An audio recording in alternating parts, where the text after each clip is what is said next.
This is Rick Irving with Hometown Heroes, and today we have Kari-Ann Melendez with Adaptable Foundation. Welcome to Hometown Heroes, Kari-Ann. Thank you, Rick. I really appreciate it. I've been watching your podcast now for quite a while.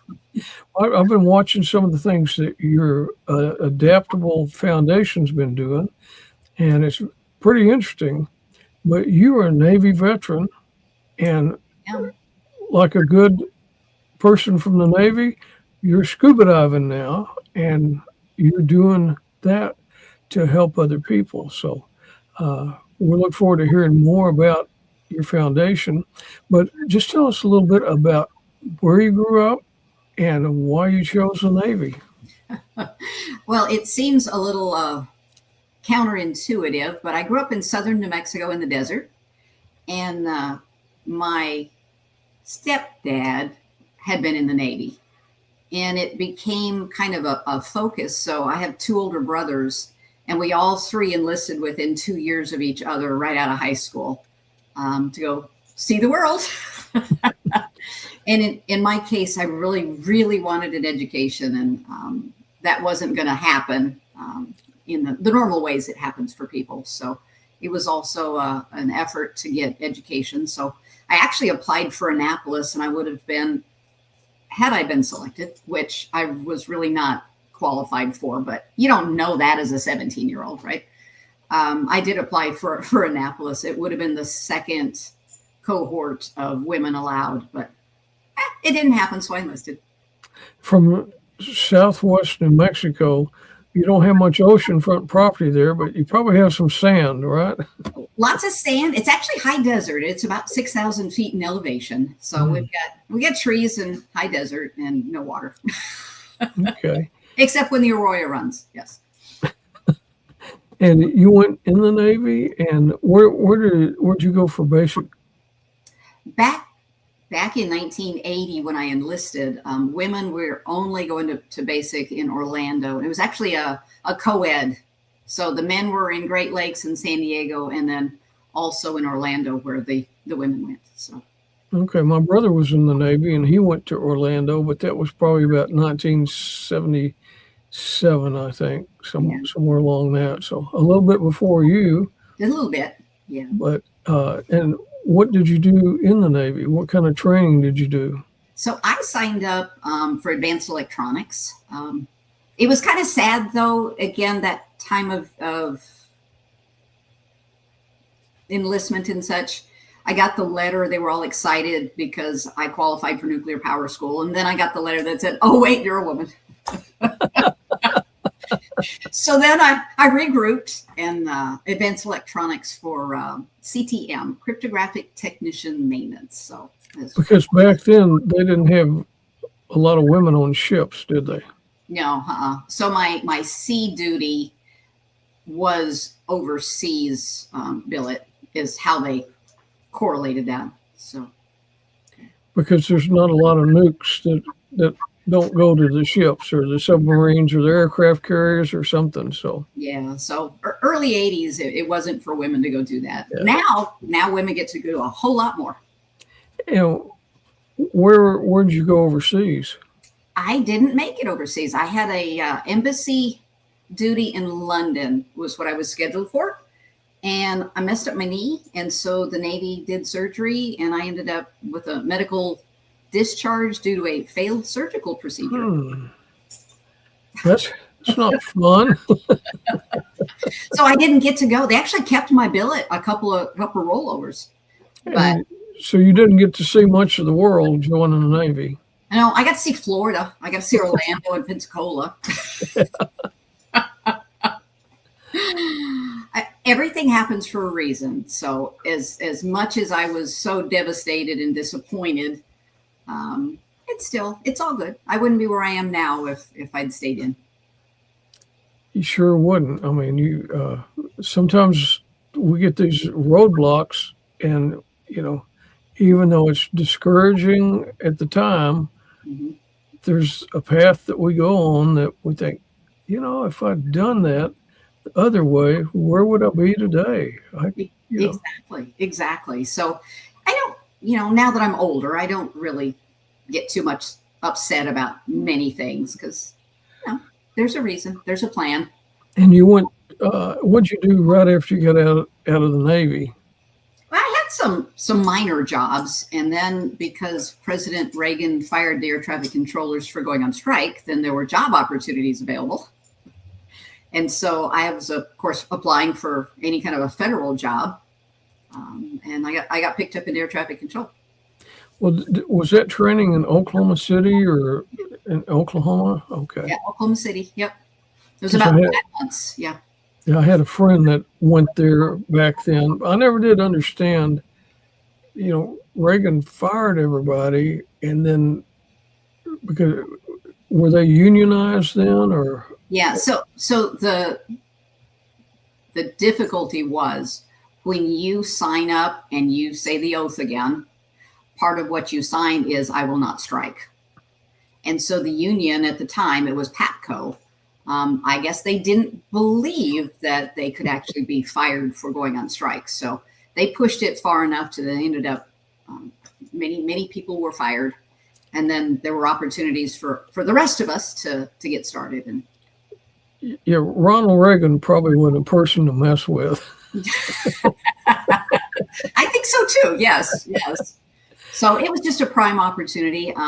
There was an aptitude test that we had to take. Now it's all computerized, but back then it was fill in the little circles on the paper and scan it in. And I tested well, and so I got hired. So after that 5 months, then you had some on-the-job training for a while, didn't you, before? I did, yeah. Actually, right here in Dallas. I live in Fort Worth now, but my first official facility was in Dallas. Yeah. And that was a pretty interesting job, wasn't it? Oh, absolutely. Matter of fact, December 31st will be 11 years since I retired. Time goes by quick, doesn't it? It does, but it was a beautiful career. I mean, I have lifelong friends that were coworkers. Yeah. So your whole time as an air traffic controller, did you stay just in the Metroplex? Oh, no. All over north central United States. So I started in Dallas. I went to Las Vegas, New Mexico. I went to Tulsa, Oklahoma. Grand Forks, North Dakota for 7.5 years. That was an adventure. And then St. Louis. And then Cleveland. Then Akron, Canton, Ohio, which is where I was for 9/11. And then Fort Worth Meacham. Dallas Love, tower manager. Then I went to headquarters, and then they sent me to Cleveland Center to manage for about 6 months while I was working for headquarters. So I've been very blessed to do a fair amount of traveling and lived many places. Home is wherever the pillow is, basically. And you had a lot of moves while you were in the... I did. I didn't realize until my retirement party when my oldest son stood up to make a presentation. He had coordinated with his little brother in Alaska, and they came up with a presentation. And I didn't realize they considered themselves not military brats, but government brats because of all of the relocating and the different things. I'm like, I had no idea. While we're talking about the air traffic controllers, why, whenever we have a government shutdown, are they required to continue to work without any pay? I mean, I don't understand I don't know that I could explain it to any kind of an understanding because I'm not sure I understand it. But in safety related fields, government, law enforcement, air traffic controllers, there are certain jobs that can't just go home. The whole economy would stop. So because when you're in furlough, there's no authorization to pay anybody. That's why there's no pay. So we just continue to work. I personally was never sent home. I had to work always, and I always got reimbursed. But It is very stressful. Especially while you're having to work and put in all the hours, and then you don't have a paycheck coming in, even though it's going to be later. So you just have to plan ahead, don't you? Exactly, exactly. And it's the newer employees that I worry about in those kind of situations because financially they're probably not in a great place to take care of everything without a paycheck. And that's always hard. Air traffic control, they have a lot of stress. And is there a certain age limit when you have to retire? Age 56 if you're actively working traffic or a first level supervisor over people working traffic, yeah. Okay, I thought So there was. you can retire, or if your career is in such a way that you want to move into a staff or management position, then you can continue working. You just can't be working the aircraft after age 56. Okay, You know, but for the most part, there's some military rehiring and some different things that occasionally will change that, but it's 56.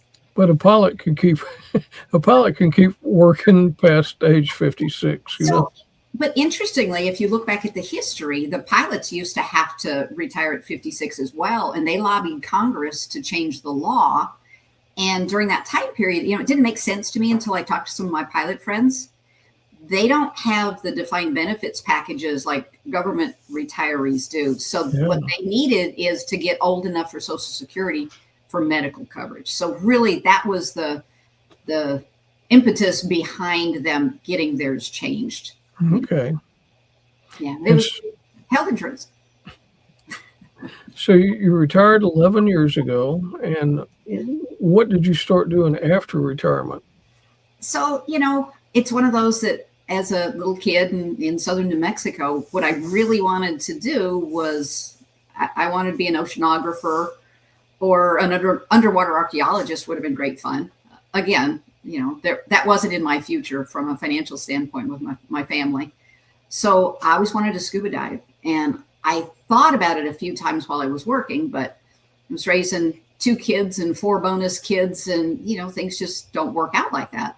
So after I retired, I got to learn to scuba dive, and I absolutely love it. I've had 44 surgeries so far, and it physically is good for me as well as mentally. And that really kind of led a group of us to start talking about, well, why can't we bring our other friends, who have the disabilities? And so ended up starting a nonprofit and getting extra training in working with people with disabilities and scuba diving. When did you start doing that part? We were doing it some in 2018, but July of 2019 is when our nonprofit was formally recognized, and we started working. Adaptable Foundation. Yeah. And so you train around here in the Metroplex?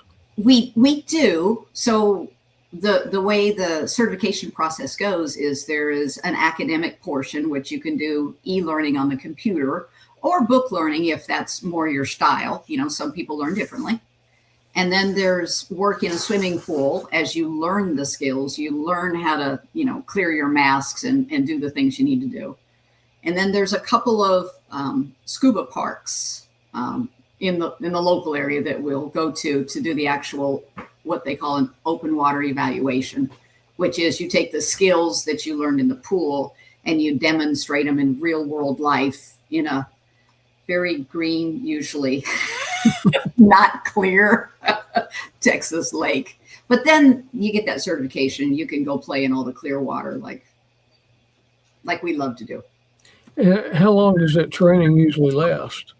It's interesting. It depends on the person because it takes as long as it takes. So if I'm working with a quadriplegic, many times that takes much longer than, say, an amputee or even some of our paraplegics or our people with cognitive challenges. So, it really depends. There's 3 or 4 sessions in the pool, if not more. And then there's a required 2 days of open water evaluation. So we usually try to do it in a few weeks together. Yeah.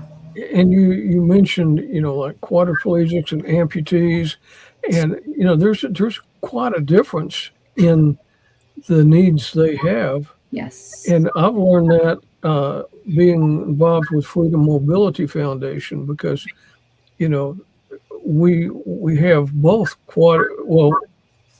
we have some paraplegics, Mm-hmm. and then double amputees, triple amputees, and quad amputees, but the paraplegics and the amputees don't always need the same mobility devices. Everybody is different. You can park three paraplegics side by side, and there are three different kinds of needs. It's very individualized as to what the needs are. We work as a team, so the only people that are actually hands on with our participants are people who have had the extra training. It's an adaptive certification on top of all of the normal scuba certifications, and the team members do whatever it is that the participant cannot do on their own. The more independent that scuba diver can be, the better. But in some cases, like quadriplegics, where their legs will hold onto their tank and our legs will fin them through the water. So they can still look around and see. In many cases, they can use their arms to some extent and help or not. They may or may not be able to clear their own mask. We can do that for them. They need to be able to breathe. They need to be able to equalize. Just like when you go up in an airplane and your ears get messed up, same thing going down. So, maybe they can't hold their nose and do that Valsalva maneuver, but we can hold their nose and they can blow and clear. So it just depends. And it gives them a lot of freedom and their buoyancy and stuff.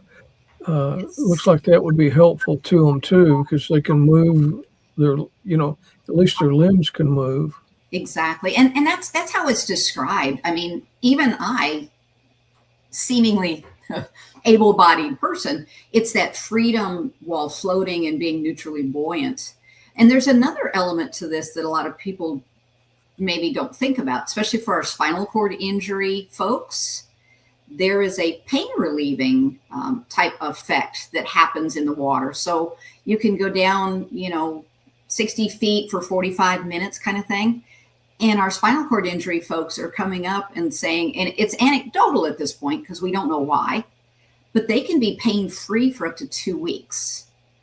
And I know I didn't know before I got started in this that a lot of our wheelchair users, they're on a very stringent pain management regime. I mean, it's morning, it's noon, it's afternoon, it's evening, and they have to do this just to function. And for them to be able to go scuba diving and have an adventure, which is wonderful, but then to be able to come up and not have to do the pharmaceuticals for a couple of weeks, to me is just amazing. Yeah. Plus, just the relief of like the pressure that they have in their wheelchairs and sitting all the time too. I think that probably is helpful. It is. So there's a mental piece to this. There's a physical piece to this. There's a community piece to this. And so about 50% of our participants are veterans, frankly. And we know that being mission oriented and mission focused is part of our DNA, right? Having a purpose is part of our DNA.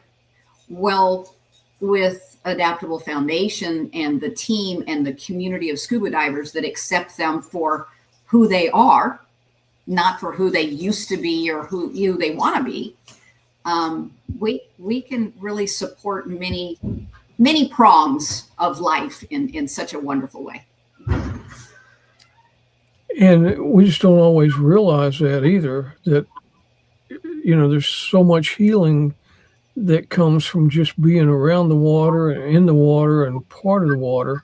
Yes. And we find that, like, I do kayak fishing with Heroes on the Water, and it's therapeutic and it helps people that have PTS. Oh, absolutely. Absolutely. And then we also work with youth and cognitive, and it's pretty much anybody unless there's a seizure disorder. That always hurts my heart a little bit when I get to talking to somebody and they want to come. And that's one of the questions I have to ask is if you have a seizure disorder or you've had a seizure within the last 5 years or you're on medication, then scuba diving is contraindicated and we just cannot do it. Yeah, because you don't want to have them down there and all of a sudden they have a seizure. So yeah, and that affects the entire team. I mean, it's not like just that person, it could actually be detrimental to the rest of the team. And so it's an industry standard. It's not an adaptable rule.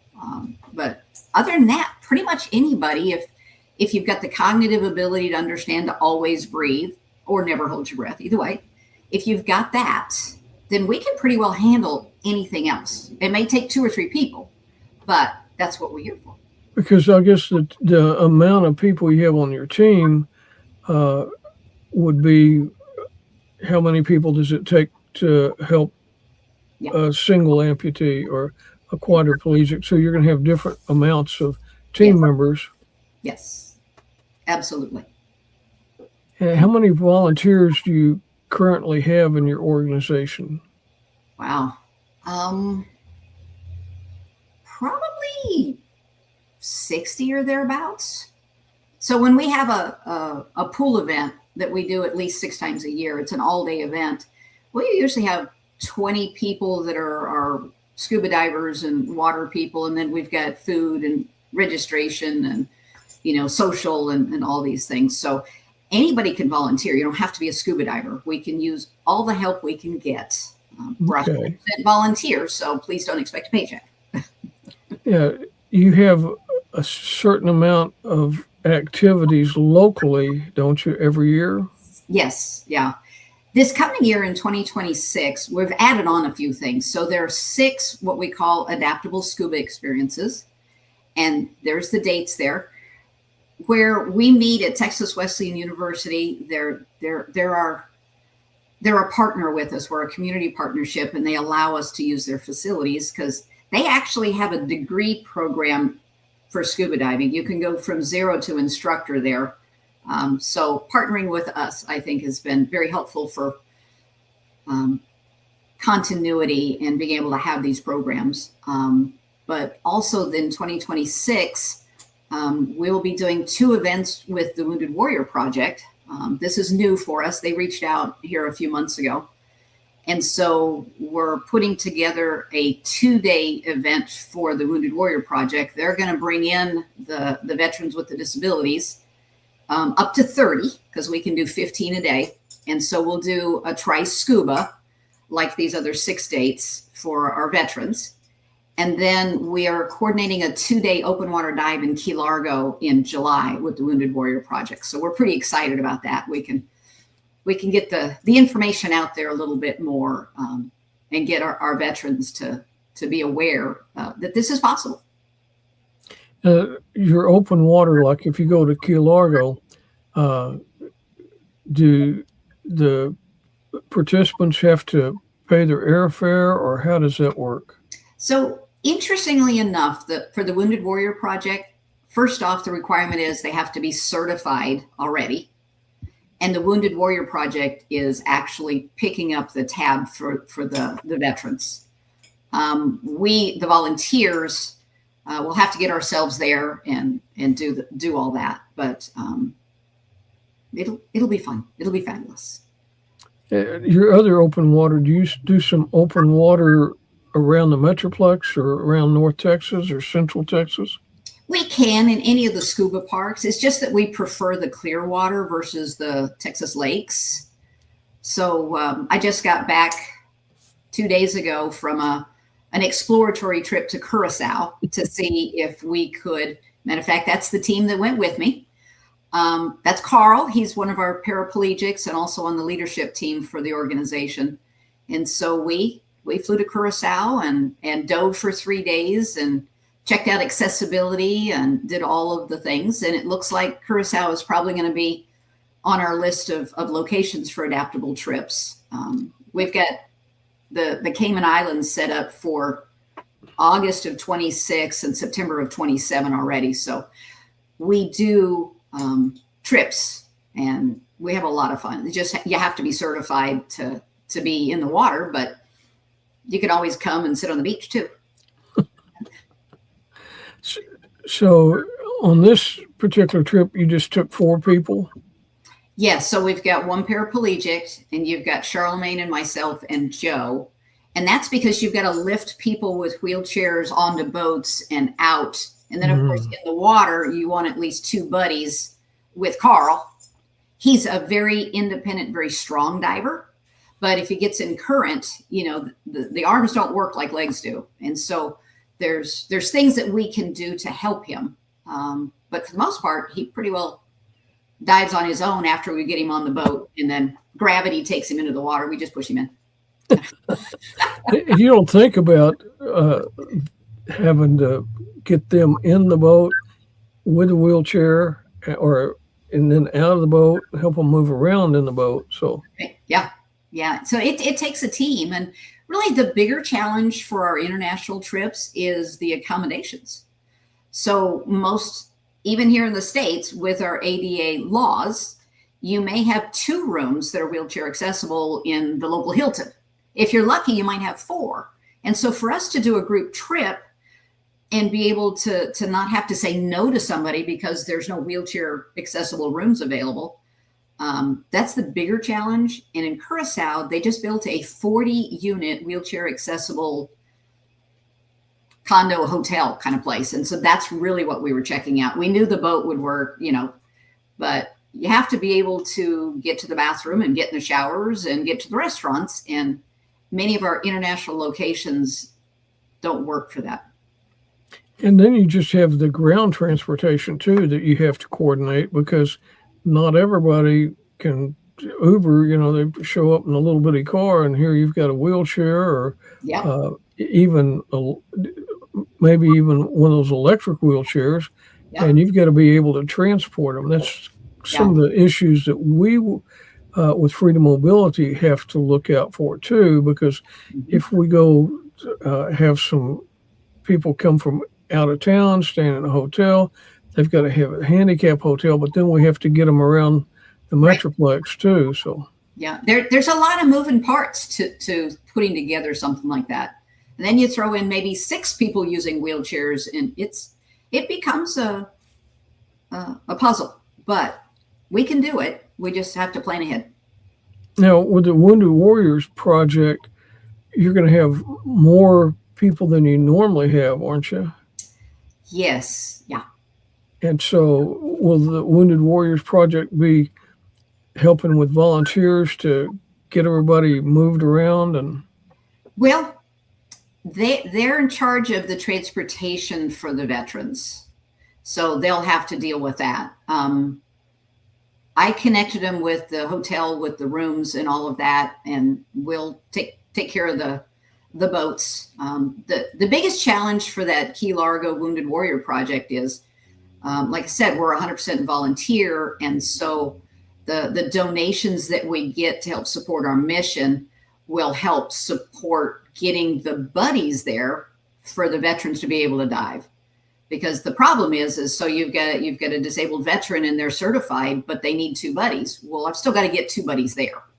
So it's if anybody wants to help out with that, we do accept donations, and we would love help getting there. It's the same thing. We've got our youth camp. We try to raise enough money to pay for the hotel rooms and these kinds of things, but the parents and the youth still have to financially get themselves there, because at this point we don't have the funding strong enough to pay for all of that. And then I guess some veteran organizations get airline miles from some of the airlines, but since you are not only a veterans organization and have a lot of veterans, you have a lot of civilians too. So right. And the way I look at it, especially with our youth, is they didn't have a chance to become a veteran, through no fault of their own. And so to us, supporting our veterans is obviously near and dear to my heart, but there's so much more to it. Our participants, our divers, they can usually get funding from Challenge Athlete Foundation or PVA. There's different ways that the participants can get support and help. What we don't have is ways for the able-bodied buddies, and we have to go to be able to get funding. We don't have that. So we're trying to actively fundraise to help offset some of that for our volunteers. Because when you think about it, most of them are not retired. So they're taking time off work, time away from their family. they're spending their own money for the hotel, the diving, the transportation to be able to support someone else. And so to me, I think that's a very necessary and needed aspect of this nonprofit, is to get enough funding to help support the buddies to go as well. What kind of fundraising does your organization do? Well, a lot of it is word of mouth. We apply for grants. We've got some people that send us money through donor advised funds, but it's pretty grassroots, you know. And we don't do galas and this sort of stuff. It costs money to put those on to start with. Yeah. Yeah. So, but with all nonprofit organizations, it's always a continuing effort to get those funds coming in so you can survive. So exactly. Yeah. We just got notified last week while we were in Curacao that we'd applied for a grant for the Christopher Reeve Foundation, and we actually were funded some for that. So I'm quite excited about that. That's good. Yeah. Yeah, it is. We've applied a couple of times before and not made it through the cut. So because it seems like it's easier to get funds for veterans than it is for, just regular people. And you have children that go too, don't you? Yes, absolutely. Age 10 and up for scuba diving. And what kind of issues do they have physically? It varies. From a physiological standpoint, the lungs and the heart and some things are different with children. So we usually stay more shallow. But other than that, it's pretty much the same as if I took my, Navy veteran quadriplegics. We still have all of the same expectations and roles and things that have to be done either for them or with them. One of the things I hadn't anticipated when this all started, because, it's hard to look past sometimes, oh, this will be so much fun. And, my friend who's a paraplegic, she can now go diving with me, she's blah, blah, blah. With the kids, I've done youth camps now since 2018, basically. And with the kids, some of them have conditions that deteriorate over time. And you don't think about that when you get started. It's exciting. You've got this 12-year-old, you're diving in Key Largo, they're looking at the eels and all of the fun stuff. And fast forward 4 or 5 years later, and maybe they can't wear a normal mask and hold a regulator in their mouth anymore. You got to put them in a full face mask because things are deteriorating. Or, we got one young man, he's so near and dear to my heart. He has Duchenne's muscular dystrophy. I've been diving with him since he was about 12, and he's 20 now. But the average life expectancy for a person with Duchenne's is 25, right? Mm-hmm. So both parents are scuba divers. And then we taught the dad to be the main buddy for his son, plus one of us go with him. And so when you're looking at it and you're thinking about it, oh, it's an adventure, it's so much fun. But there's also creating memories that those parents are going to need, right? I mean, I'm very blessed. All 6 of my kids are fine and alive and with me, and I don't expect to lose them anytime soon. But you start getting close to families and watching this and seeing the bigger picture, and it gives me chills. We know it's coming. So as often as I can get that young man in the water, I'm going to do it, Absolutely. And then to build those memories and that bonding between the dad and the young man. Yeah. Yeah. It's huge. It's really, when you look at the scuba experience, maybe they do it once and it's not for them. But guess what? They've now done something less than 1% of the US population ever has done. And so if they can do that, what else can they do? What else have they been told? No, you can't do that because of XYZ. So, even just getting them in the water once for 45 minutes, it can change the world. It seriously can, because it can change how they see themselves, the independence, the empowerment. and then they may go do something to I don't know, create something that they wouldn't have done before that. So just the self-confidence and the inclusiveness.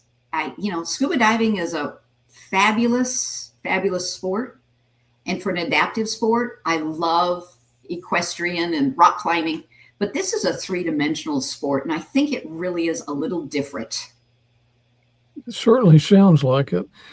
You were mentioning the buddies. Now, these are some buddies that have an amputee that they're helping.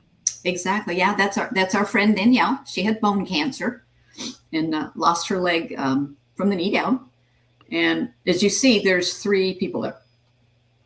So she was just getting in and figuring it out. She'd never done it before. So you've got somebody holding her steady on the tank. You've got somebody in the front, it's like Mark, who is actually controlling her buoyancy and getting her down. Once she gets buoyant, then we turn her loose and let her see what she can do for her own body. And she had a lot of fun. She's one of our volunteers now too. And there's that's a young man. A guy that looks like he's going to have some fun. Absolutely. Yeah. That's actually a brother of a gal who is actually competing to be on the U.S. Olympic triathlon team, basically. And so again, it's kind of a family oriented. If we have enough buddies and tanks, in this case, this is her younger brother, and we got him in the water together. So she's para due to a neurological condition, and to get her brother in, because it really should be a family thing. It should be a group thing.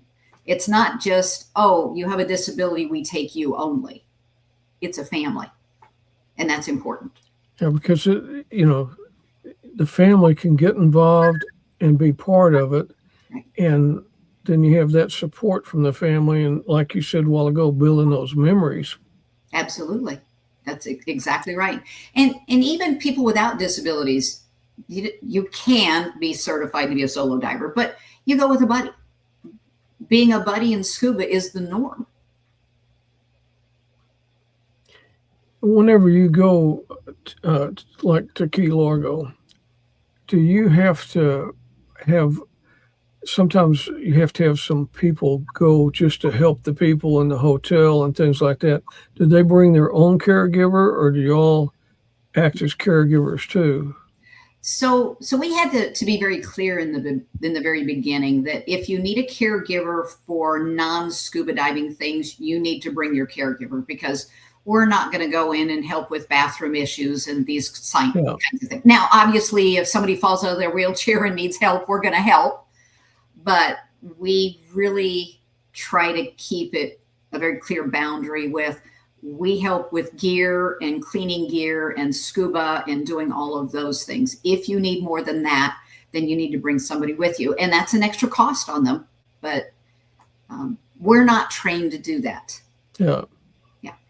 So there's a lot of coordination. Do you have somebody on your staff that does it all, or is that you that does it? I'm very lucky. Over the last couple of years, I've got really a very strong team.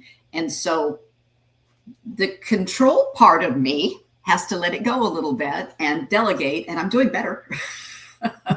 But originally, yes, it started and I just did everything. And now I've got people that help me with the administrative and the paperwork and the legal DocuSigns and all that. And I have other people helping with researching locations and doing things. So. And like you just went on this trip to kind of research the hotels and the accommodations you're going to have. But it seems like you have to take your own gear, don't you, for everybody? Well, you can rent it. Most of us bring our own gear because we know when it was last serviced. And it is, life-saving equipment that you're using. So I carry my own equipment. But yes, you can rent it.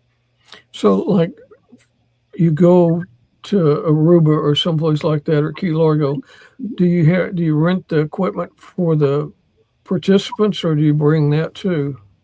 It depends. We've done both. If I'm driving and I've got the gear, I'll just throw it in the back and take it with me because it's less expense on the participant.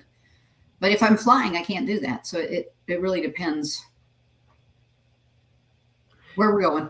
And somebody that just wanted to get into scuba, how would they do that?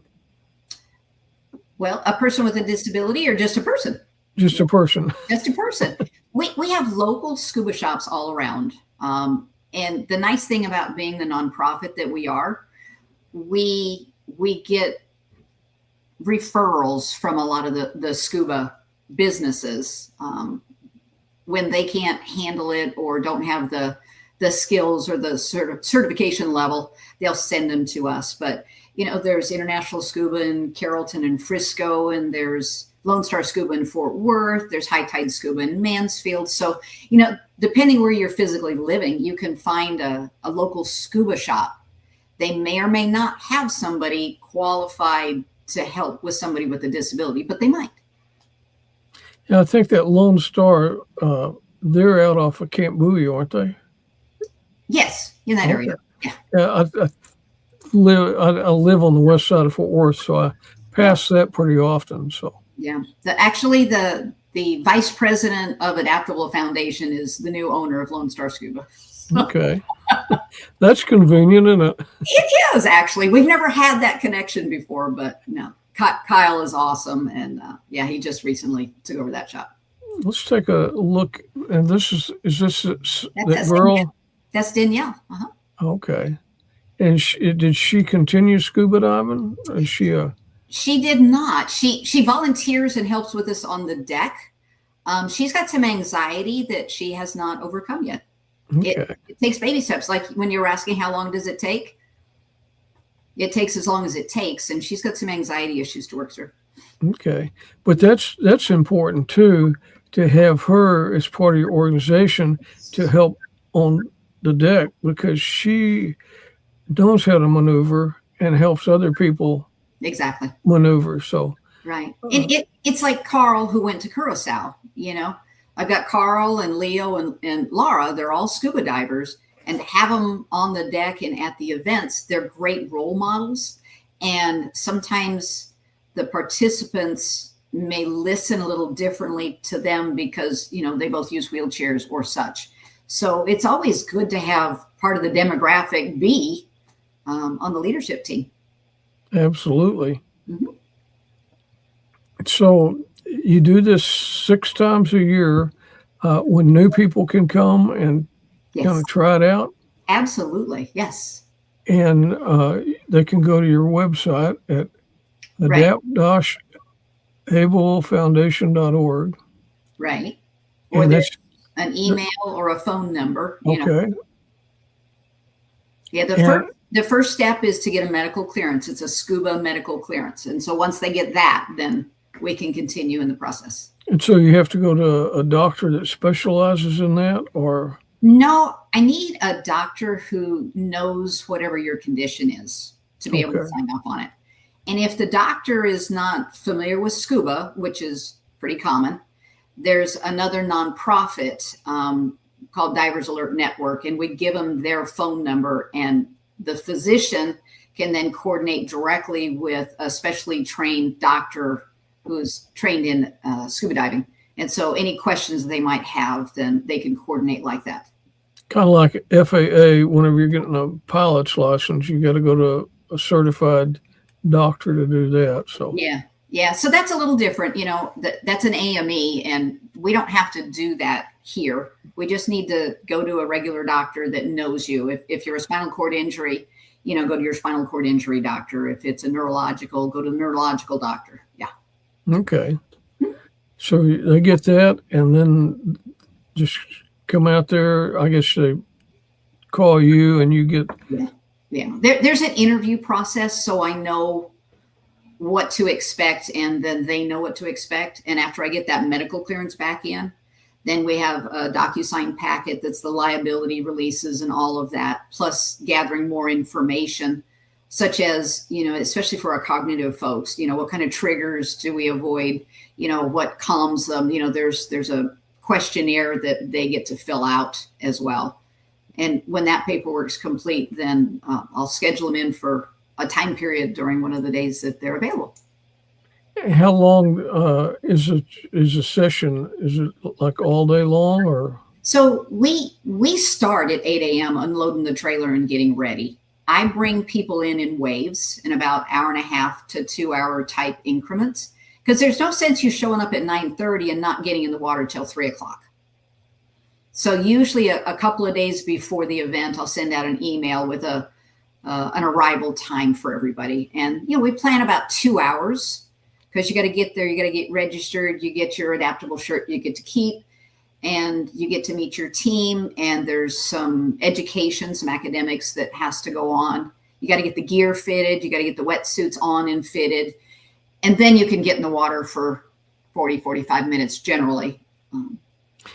Yeah. You start talking about the equipment, and then you just think about just having the tank and the mask and all that, but then you've got a wetsuit too. So that's can be hard to, even for me to put something like that on. So right. Yeah. So we help. And actually part of the training to be an adaptive diver, adaptive buddy, basically, is helping people in and out of wetsuits, because there are conditions that can happen. You can bend a toe and somebody, could really get hurt. I mean, their spinal cord injury, autonomic dysreflexia is what they call it. But if you bend a toe on, say, a para or a quad, they don't know it, right?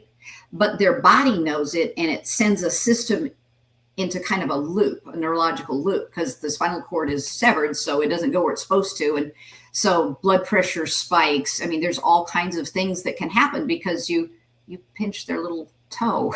So we help people put on wetsuits, and we're actually specially trained to do it correctly.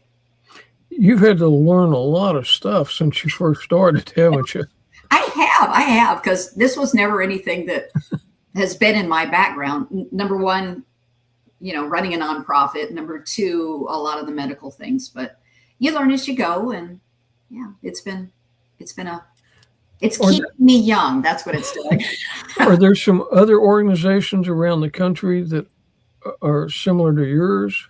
Yeah, there are other nonprofits out there, and we're friends with most of them, if not all. Okay. Yeah. So there's SAFE in Oregon. If you're in the Portland, Oregon area, Deb and Dale Clyer, there's one in Utah. There's, one in Florida. Yeah.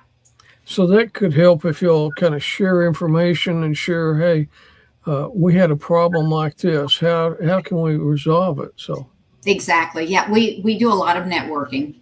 And then, at this point, our name's gotten out there enough that we get contact from, Wisconsin. I really want to do this. I've got XY condition. And it's like, well, let me see what I can find. And I'll find somebody usually in the geographic area that I can then send them to. So maybe they can get the support. Or I tell them, come on down. We've got an event on X day. And I've had people come in from New Jersey and, just to come in for a try scuba. By the way, he's now certified. But yeah, and living in Florida. But there are many ways to do this, but we've got a pretty good network. On those days that you go to the pool, about how many people are you able to take care of in one day? 12 to 15 is about all, because you can't get too many in the pool, because if you think about it, for each individual in the pool, there's 2 or 3 buddies with them. And so we try to keep only 2 groups of people in the pool at the same time. Otherwise, you're running into each other. And then your volunteers and the people that are helping, that's a long day, and that's a lot of physical. It's a very long day, yeah. Luckily, we also do lunch and snacks and donuts and coffee, and yeah. It sounds like, it takes a lot of coordination, but then it takes a lot of funding too.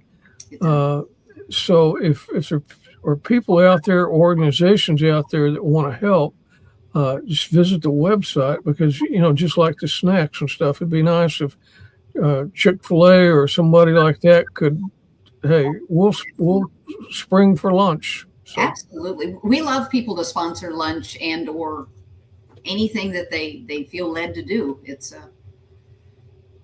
it's a big undertaking, but I tell you what, just the smiles when they get out of the water, especially when you watch them and they're all nervous before they go in, and they're just barely hanging on, and then they get out of the water and they're just beaming. It's like, there's my payment right there. It makes it all worth it, doesn't it? It does, I tell you. I just, yeah, it's beautiful. It's a beautiful thing. Plus, to go to the places that you go and see the reefs and all the It's fish and all the absolutely, little creatures. yeah, yeah. If you look at the Adaptable Foundation Facebook page, you'll see what we just did in Curacao, and it's got the fish and the octopus during the day that come out, and it's magical. It's just magical. So, do you ever run into some issues while you're down there, like sharks or anything? Or We see sharks and we love to see sharks, but they're not an issue. They look at no, us, we look at them, we take pictures. Woohoo! it's not like in the movies. Then, No, and I never watch Shark Week because it's just so wrong on so many levels. yeah. We are in the sharks' domain. We're in their house, and they may be curious, but most of the time they don't even, they just swim on by. Yeah. Where's your most favorite place to dive? Oh, that's a hard one to answer. Um, I am pretty partial to the Caymans, but I just got back from the Maldives, and that was a lot of fun too. So, underwater, salt water, and clear is my favorite place to dive. There you go. There's a lot of places like that you can go into. I know, and I have not been to all of them yet. So, Do you go to other places around the world, or just mostly in the Gulf of America or the Caribbean? so with the Adaptable family, we're pretty much in the Caribbean or the Gulf or Texas or Florida, right? Um, Personally, I found that I need to go do adventures without my Adaptable family. And so I am doing some other kind of larger trips, but they're like going and staying on a liveaboard. So it's basically a big ship or a yacht that you get on for 7 to 10 days, not wheelchair accessible. So it's just one of those that I'm always looking and watching for places that I might be able to have an adaptable group trip. But just as a diver myself, I am trying to once or twice a year get out and go see the world in places that I can't bring my friends who use the wheelchairs. That's unfortunate, and maybe those places will start having the facilities and the boats that you can do that. I think there is a greater awareness now every year about the adaptive diver community and how it's growing. And so I've got some dive operators who are putting winches on their boats to make it easier for us to get the people out of the water after we go diving. And it's like this Curacao thing. I've been talking to them for 3 years. And last year they finished up this 40-unit wheelchair accessible building. So now I went and visited because I'm not setting up any group trips that I haven't seen myself. So it's coming around, but it's kind of an evolution, and those ships are expensive and big, and I don't know that financially they look at it as a good value to Yeah, it's more of an expense that might not get used all the time, but I Right. think it's just like that hotel. There's probably some other organizations that have people that have those adaptive needs, Right. and they'll say, "Hey, let's take our group to this hotel." So, Right, right. And so I just now got home, but I've got IOUs to a lot of my friends with a different adaptive, nonprofits, and that I'll be calling and telling them what our experience was, and so that they too can go or not go. I do a lot of photography for a lot of different veterans organizations that do clay shoots, and it's frustrating for me to see, that there's not adaptive stands for people that need wheelchair ramps, and you have these I've got some friends that are double amputees, and Mhm. they sit on the back of the golf cart and then just hop down on and just on Yeah. their arms, and then jump up the steps, and then jump up Yeah. to a stool or something to just shoot a gun. So Yeah. I'd like to see somebody put Yes. in a range, or whenever they build a range, think about those people that need to Accommodations. be, Yeah. yeah, the accommodations. So Absolutely. Yeah. Well, and then, we've got the ADA in the United States that, specific, if you go up 1 inch, it's got to be 2 feet, all of this.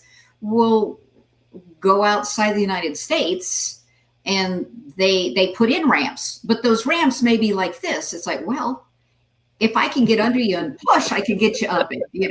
Yes, it's a ramp. However, yeah, it's an education.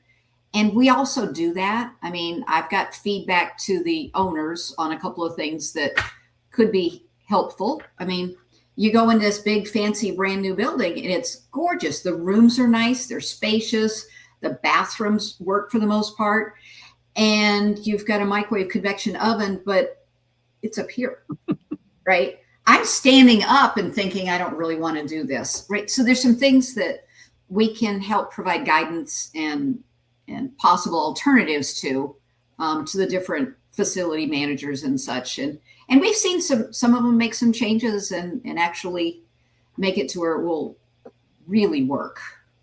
Yeah.